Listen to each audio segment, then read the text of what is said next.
who cares about time anyway? Who cares about time? Most people that watch this silly little podcast are musicians who play music. Time is important. Time is keeping steady tempo. Steady tempo. And it's everybody's responsibility in a group to have great time. I think if you look in the context of a band, like Midline, for example, Cliff Miller, they're looking to the drummer, me, for time. But everybody within those groups also has a great internal clock and a great sense of timing. Especially Cliff. If the metronome went down, Cliff would know exactly, or pretty dang close, what these songs are, because he's so well trained in knowing, and he's singing too. The tempo related to the singer is so important. And I've talked about this before. If the song is too fast or too slow, it affects the singer and their breathing. It affects the singer's ability to stay on pitch. It can really throw off the singer's game if the song is too fast or too slow. So in the drum and bugle corps, this was just a brass camp, so not everybody was there. Actually, it was only 20 of the performers, so we had trumpets and mellophones and tubas. And I think there's 9 tubas that have been contracted, but there was only 2 there. So as we get closer to the season officially starting, you'll see the more and more of the full corps come together. And that's pretty typical. So they have the metronome going, this loud, piercing beep sound to keep the whole group together. So if you're playing in a band and there's 4 or 5 of you, or maybe 6, how many are in Casio Dreams? 2, 4, 6, 7? 7 people on stage? Yeah, you got to keep all of those people in time together. So time is important, is really important. But I see over and over again posts being made about the metronome's not important. You just feel it, man. You just go with it. You just feel it. Playing to the click has no feel. Well, then you haven't been trained to play to the click correctly. And I'm pretty firm in that belief that you can use the metronome and it can feel great. When I hear the clicks sound in my ear, I just treat it like it's another instrument in the band that I'm listening to. But that didn't happen overnight. That was a discipline to get comfortable playing with that, and not just at one tempo. In the context of like a cover band situation, you may be playing 40 to 60 songs in a night, depending on how long you have to play. And I can jump from one tempo to the next, from one song to the next, and make those adjustments without really even thinking about it. I just do it.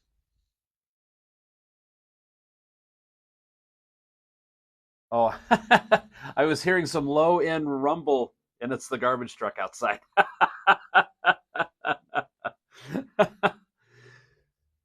So I was thinking about time a lot over the weekend, just watching this rehearsal happen with 20 horn players.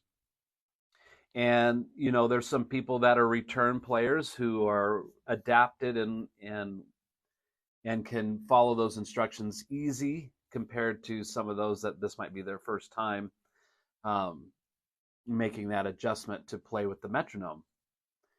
So if you're talking about in the context of 156 people who have to play in time together, that's a challenge. That's a challenge.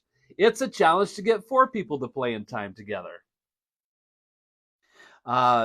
So just like a quick run through of how that works, when you have 156 people playing on a football field to a large audience in a stadium and you're playing, you can't rely on what you're hearing around you to play in time.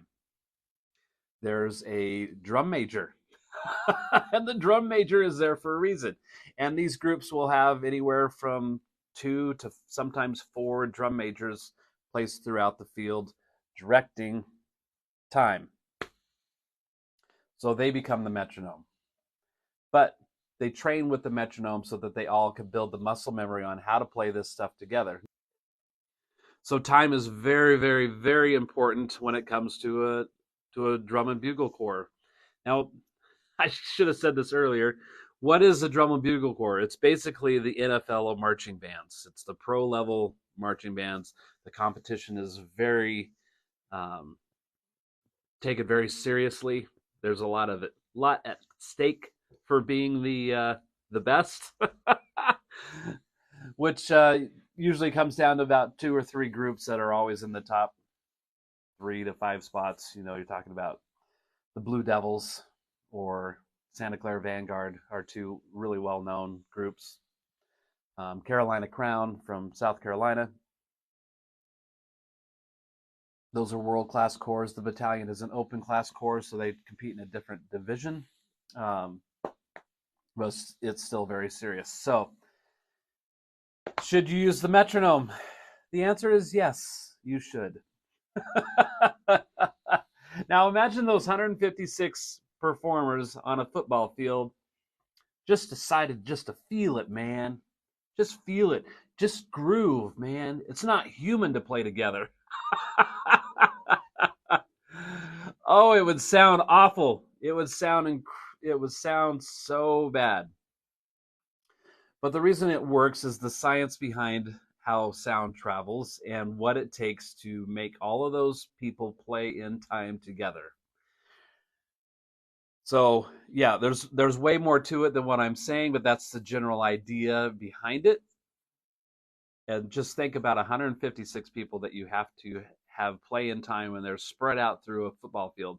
A football field is very large. 100 yards. You know, it takes time for sound to travel. And not only that, the sound that you're getting reflected back off of walls or ceilings or the stadium or whatever, you have to ignore those things as well. So we're being very disciplined and very rehearsed in how all of that works. So I'm a big believer in playing to the mat. I've mentioned a handful of times over these podcasts that I was on a recording session in LA recording with the band, and the engineer pulled me aside, and this was after I had been fighting to play to the click to record because I was in my own way and a little bit of an ego probably involved with that I have a really great time. I can play in time, and you know, for the most part I did. If you watched videos of me playing with the band, you wouldn't go, oh, this is necessarily rushing or dragging here or there. But when now you're playing to a click and playing to a grid, that becomes really important to play. And I think it took me about 8 hours to get the first song recorded, and we were only recording 5 songs. I should have been in and out of there quickly. So he had told me, he's like, hey, do you want to be a drummer that can make some money, or do you want to be a drummer that can make a lot of money? I think he was saying, do you want to be a drummer that'll get hired, or be a drummer that wants to get fired? And I wanted to be a drummer that got hired. So he said, you've got to learn to play to the click. You just have to. If you're going to be employable, an employable drummer to record recording sessions. And it could spill over playing live too. I know many, many churches that use a metronome and tracks and sequencing with lyrics and with video, and sometimes lighting is involved. That is all, for the most part, automated now. So you got to play in time, and you have to know the songs. You can't, if you're playing with tracks and you don't know the song, yeah, you're probably never coming back. It's not going to happen.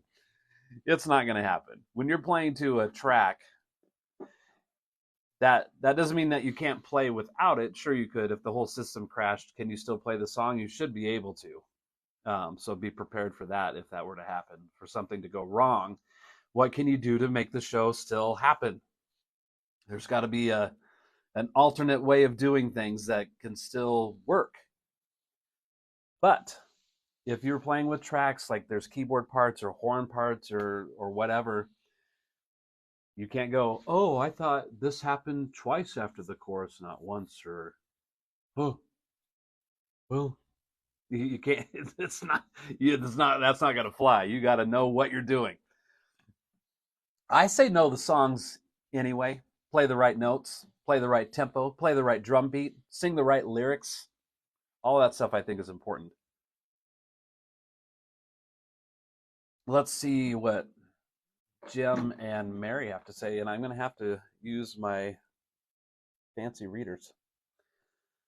Let's see. Jim says, just feel it, man. And Skippy from his mom's basement. Oh, said Skippy. Yes. Yeah, so you're talking about pro versus not pro. Mary says, and those tempos are burned into their brains from all the reps from the rehearsal so they can be together in the show when they don't have to rely on it. Yes, 100%. That is true. So at this brass camp for the battalion, they may run. This is another cool thing. And I know that this happened before, but I was there with Ian, so I was spending a lot of time just watching the brass rehearsals when I've gone, because it was Christian, I was with the battery. So I would be watching the drum rehearsals. So they'll take like a 4-measure chunk or an 8-measure chunk or 6, and they will run it over and over and over and over. And they might work on that same 4 measures for an hour so that they get it right. It's not that they just ran the whole show and went, yeah, it was pretty good. Work on it over the next month and we'll get together again. No.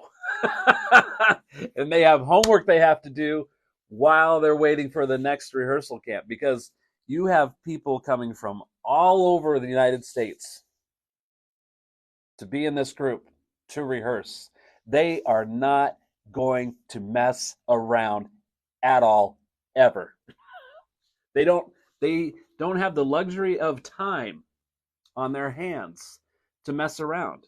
It's very structured, and they're getting work done, and if you're slacking, you're out. It's very serious. So, it's a mindset. It's a mindset to be able to accomplish those things and to do it very, very well. So watching them rehearse this little chunk, like Mary was talking about, they do reps over and over and over and over, so that does become muscle memory. It becomes burned in their brain. They do it so much that there's no possible way that they could fail at their part. No possible way. So they also will have their horns, and they'll only blow air through the horn, which is strange to me. I didn't know that was really a thing that you could do, but yes, so you can blow air through the horn without making sound. And so the brass instructor would say, we're going to run this section air only. And they are standing at attention for hours, for hours on end, standing at attention, ready to go. They'll bring their horns up because they want this whole thing to be so ingrained in them that there's no way that anything else would happen. And you'd say air only, let's run this part. And so you'd hear blowing through these horns. And just that alone, the brass instructor can tell their dynamics. They can tell how strong that they're playing and all of these different things. And so he's listening to 20 some brass players blowing air only, and that rep will in, and he'll say, trumpets, you need to be at mezzo forte at measure 18, and then take the full measure to grow to forte by the end of measure 20, or whatever he would say. And he could hear all of that just by blowing air through the horn. This is making no sound. And by the way, when they're blowing air, it was still to the met. and they're moving their feet at the same time. They call that marking time. So they're feeling the pulse through their feet with the metronome. It's really pretty cool to see all of this happen. And then they would rep that many times, air only, and then they would say, okay, with sound. So now that they're blowing air and making sound with their horns, and it's amazing the amount of improvement they can make from just doing air only, running that over and over, to now that they're going to make sound and doing that over and over again. So they make progress really, really fast by focusing on these small details and running it over and over and over and over again. They might take that 4-measure chunk and do it like 20 times, which is different from what I experienced playing, because you'll get in here or in another rehearsal space with a band, and you'll play a full song through, and then you'll go back, let's look at this little part, and then you'll play the whole song again.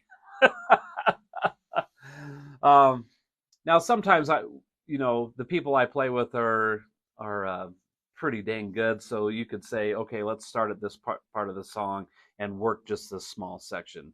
Or I know with Cliff and I know with Midline, like Anthony sometimes will want to, especially if we're working on a new song, to just keep looping a chorus over and over. So you just play the chorus and only do that, but we might go over it, 10, 12 times, so that he can get in a habit of what he wants to sing and his melody and all of that. So you could take a section and work it over and over and over again.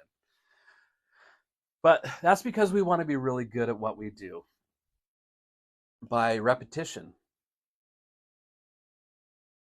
I tell the same thing to my students, because sometimes my students have an attitude of, or they need to be reminded, like they'll work an exercise and they'll work it long enough to where I'm satisfied with what they did. And then they don't do it anymore because we've moved on to the next thing. But maybe months down the road, I might go, hey, remember that thing we did 6 months ago? Let's go back and revisit it. And they might go, you didn't tell me to practice that. Well, I know I didn't tell you to practice it, but you should know it because you learned it. It should be part of your thing already, right? Oh. So to me, those are like when I was in school and I had to study for a test. You're just trying to memorize the answers just long enough to survive the test and get a grade, and then that information's gone. Josh says, uh-oh, the pressure is on. Yeah, you don't want to forget. You don't want to forget. It's all these little tools that are coming together to become a better musician as you play. So time is so important. I know that there's, because I worked at one of our high schools in Meridian for 5 years as the drumline coach, I experienced this. And there's high schools all over the country. There's schools all over the country that are dedicated to music and the arts. And it blows me away that it doesn't matter which school it is, that timing and rhythm are really low on the level of importance, if at all, addressed. Because you just feel it, man. It's such garbage. Time. I think of time as the heartbeat of the music. And if you don't have a heartbeat, you're dead. Time is important. It should be important. Oh, ay. Timing should be important. It should really be very important. And rhythm accuracy should be really important. It just blows me away that there's so little regard for that. Mrs. F is weighing in. She says, imagine the keyboard artist and the drummer not feeling the same time. Keyboardist. Yeah. I see it. I see this mostly with less experienced groups who are getting out there and trying to perform, because a lot of times they're still learning the instrument themselves. They're getting the experience of being on stage, and I have a lot of grace for those situations. Usually those situations are younger kids and they're just getting their feet wet. And I went through all of that myself. And I think it's a very important part of the growing process of becoming a musician and seeing how that develops. But groups that have been around for a long, long time, and I said this last week too, like, do whatever you want to do if you're having fun, and that's the most important thing. Use your iPads, wear your cargo shorts and your flip-flops, and have no time.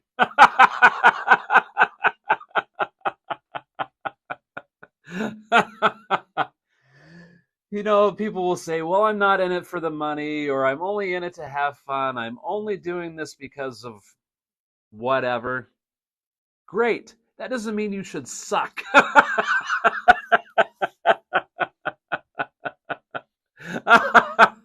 There, I said it.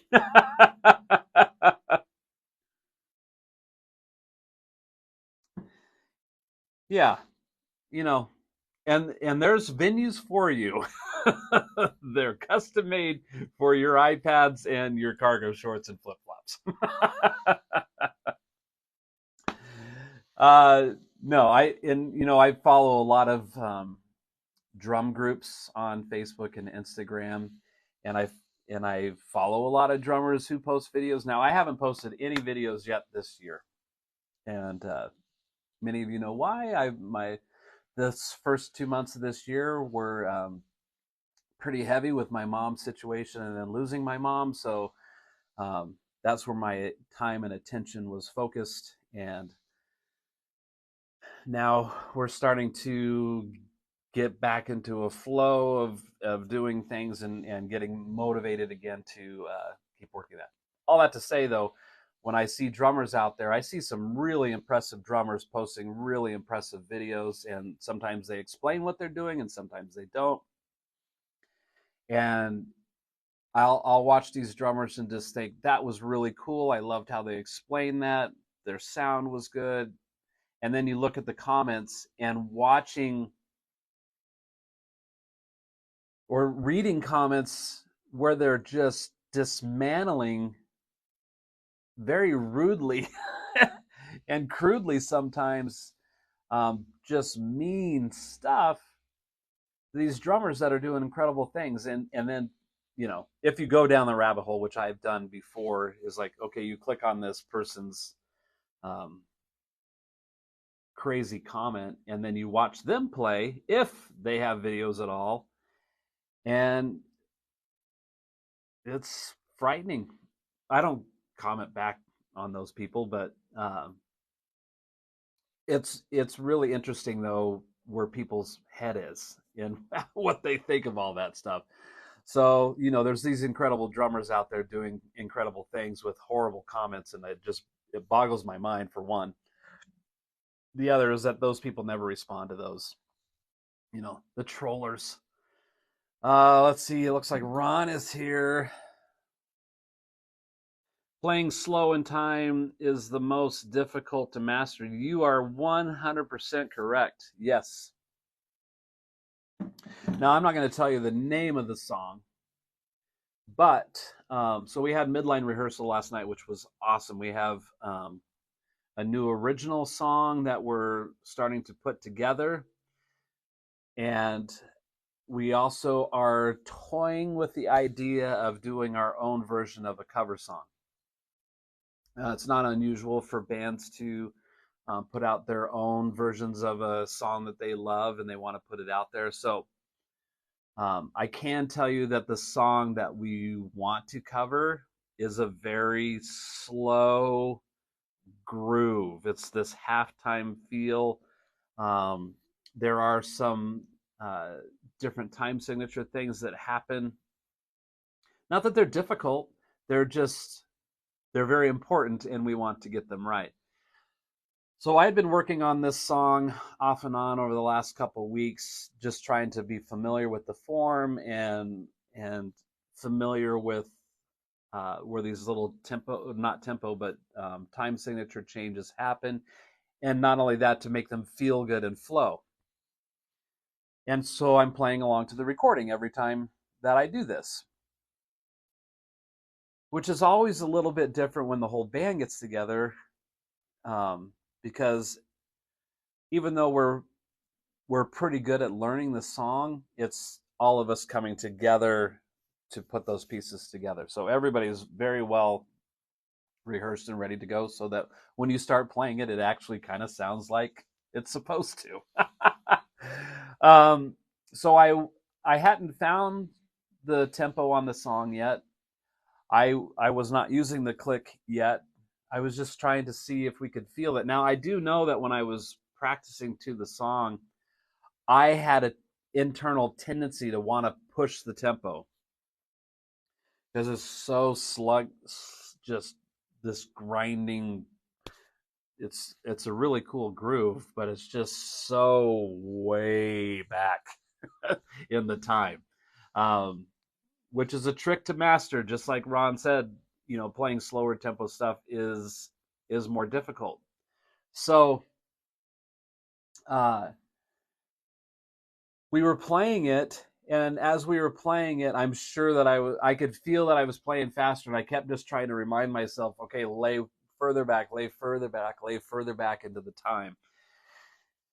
And then there was a question, like in a bridge part of the song. So Anthony pulled out the phone and was playing the song, and we all started laughing. And James says, we're playing it about 10 beats a minute faster than the recording.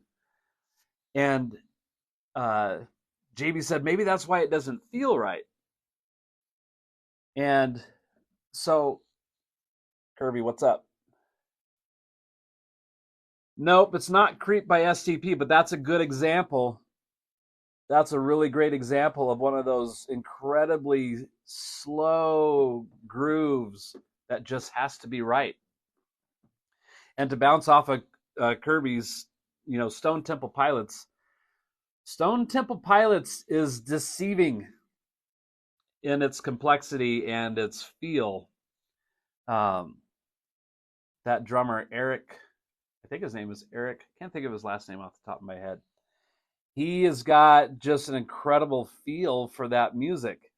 Even the more up-tempo stuff is deceiving. It's very simple, and I think that's what's deceiving about it.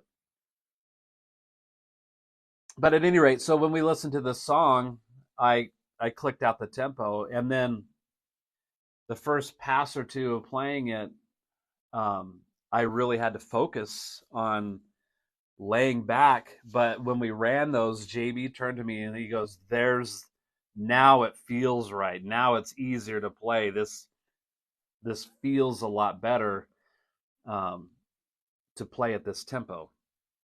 So it was Kretz. Am I saying that right? Yeah, Eric Kretz. That's one of those drummers that, not a lot of people talk about when, you start talking about really great drummers out there, but I think that he probably should be one of those. He really is incredible. And he's not a flashy guy. I like to be kind of flashy and show off a little bit. It's always been my nature, I guess, and I've done it for so long. It's just like I don't even think about it really anymore, but it's become part of the beat. But yeah, he's just got that laid back pocket, and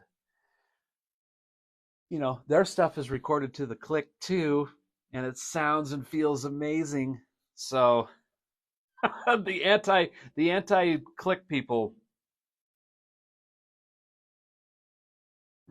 go away. I'm joking. I'm just trying to help. I'm just trying to help with my unsolicited opinions. But yeah, I thought about all this stuff while I was down in Utah because I had a lot of time to myself while Ian was rehearsing. Let's see, Ron. Ron says, does your band rehearse with the click? If so, does everyone hear it? My band does rehearse with the click, but I'm the only one that hears it. I would say that me and James probably use the click the most just because of what we do outside of midline. JB is also very good with the click. And I'm not saying that Anthony isn't, but Anthony has his wheelhouse of things that he's really, really great at. And he trusts me that I'm going to play these songs at the correct tempo. And so he's just listening to what I do, and the rest of the band is listening to what I do. And I'm very strict with myself, too, playing with the Met. Now, I do also play with Cliff Miller, and I'm the only one that hears the click with that group as well. But Cliff has an impeccable sense of time. He's very, very good at playing with the click, and he's very good with his intuition on knowing, even if a song is one beat fast or slow, he'll know. That's how in tune he is with the time. And because he's also playing guitar and singing. So I think there's a motion to his strumming and his playing that if the tempo's not right, he notices right away because he's playing and he's singing at the same time. So he's really, really, really in tune with time, which is a funny story, though. We were playing this gig, and it was complete chaos. This particular gig was complete chaos. And in that chaos, Cliff was jumping around from set list to set list to set list, which he warned me in advance that was probably going to be the case. Because he was, we were just trying to make do and make the situation as good as it could be. But so he's jumping around the set list. So I have all three of my set lists laid out under my hi-hat. And, sometimes the lighting isn't great to see what's on the floor. Excuse me. So he called out a song. I glance down. I see the tempo in the song. Quickly punch that in on my metronome. Click it off. And we're off to the races. We're playing the song. And as I'm playing it, I'm like, I am really out of it because I cannot feel the groove of this song whatsoever. But I put so much faith in myself that I was doing the right thing. And I think we got through the first verse and chorus, and Cliff's playing, and he turns around to me, and he's like, is that the right tempo? And I'm like, oh, yeah. He's like, okay. But we're like, and we got done with the song, and he turns around and he goes, I must be out of it because that felt really fast. And I'm like, yeah, I was having trouble finding the groove. And then that was the end of that conversation. So we were on to the next song. Well, 5 or 6 songs later, he calls out this song, and I look down at the tempo, and I'm like, I had put in the wrong tempo, thinking about the wrong song. Complete disaster. So we were playing the song, and we got done, and I go, that's the right tempo for that song.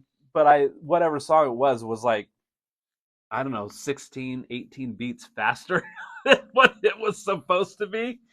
We had a pretty good laugh over that. And there's a lot of forgiveness in there because I don't typically do things like that. But Cliff had put all this trust in me that I was playing the song at the right tempo, and he didn't question me. He just questioned the situation, like that was the cause of why that felt so weird. But it was actually my mistake. So no, I'm not perfect, even though I try to be. I try to be as on it as I possibly can. That just made me think of, there's a a musician friend of mine who is very, very good at what he does. He's a pro-level musician, and I've done quite a bit of stuff with him off and on over the last 10 years or so. And I asked him this question after I'd worked with him for a couple years. I said, man, every single time I play with you, you are so prepared. Like, you're not playing wrong notes. You know the form of the songs. You know the dynamics of the songs. Just like more or less everything is perfect. And I said, how do you do that? Because I too try to play the right drum beat with the right song at the right tempo and have the correct drum fills or drum fills that fit within the context of the song. And he looked right at me and he says, I have a reputation to maintain. And because of my reputation, I am not going to do anything less than that. And I thought that was an awesome answer. He has a reputation to maintain as the guy who's getting it done every time, no excuses, 100% all in. And it didn't matter which group he was playing with. It didn't matter how much experience the people around him had. He personally was going to play perfect, or as close to perfect as possible, because he has a reputation to maintain. And I thought that was awesome. And it's kind of funny because when I would be playing with him, if I made a stumble, he would kind of look over his shoulder and kind of smirk, because he knew that would be out of character for me as well. And if there was, maybe in all the years I've played with him, maybe 3 times I heard him stumble over something. And he knew that I knew. And so I would just stare at the back of his head with a smirk on my face, and he might look over his shoulder and go, you caught me. But that aside, he pretty much plays perfect every single time. Even if it's just a one-off gig. You know, he could walk in and know all of those songs perfect. And he's not looking at this stuff. He's not looking at charts. He's not looking at cheat sheets. Not that you couldn't do that, but that's the level of playing that he's providing. And that's why people want him all the time, because he's the guy that shines every time, all the time. It's pretty awesome. Let's see. But yeah, that cover song that Midline's trying to work out, it has a very specific groove to it. And if that's not right, then it's not right. It's very important. And that's a song to use a metronome to. So here's a metronome. Got a couple minutes left, so I'll just show you this. So the tempo of 120, what does that sound like? Well, here's what it sounds like.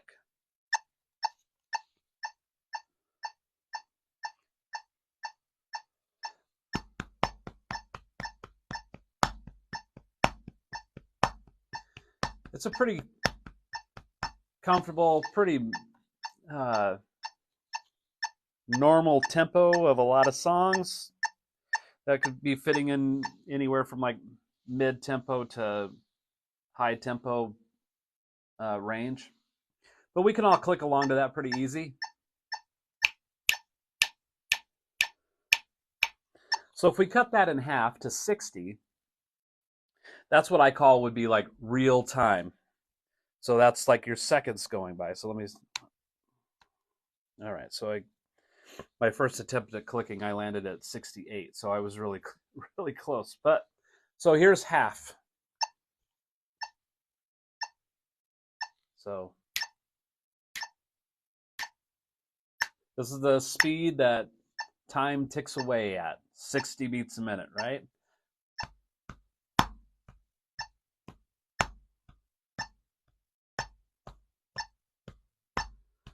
So we got a slower tempo happening. What if we cut that in half to 30? Now how easy is it to play to 30? I bet Wherever you are right now, if you tried to click your fingers along to this, it would take a little bit of time to get practiced at playing with 30. And this metronome, by the way, will not go lower than 30. To my knowledge, every metronome I've ever had will not go below 30. And it was an interesting question or a conversation I had with my son Christian, who's a fantastic musician and fantastic drummer, why that was. And I think his answer was something along the lines of our brain has trouble processing below 30 beats a minute. So here's 30.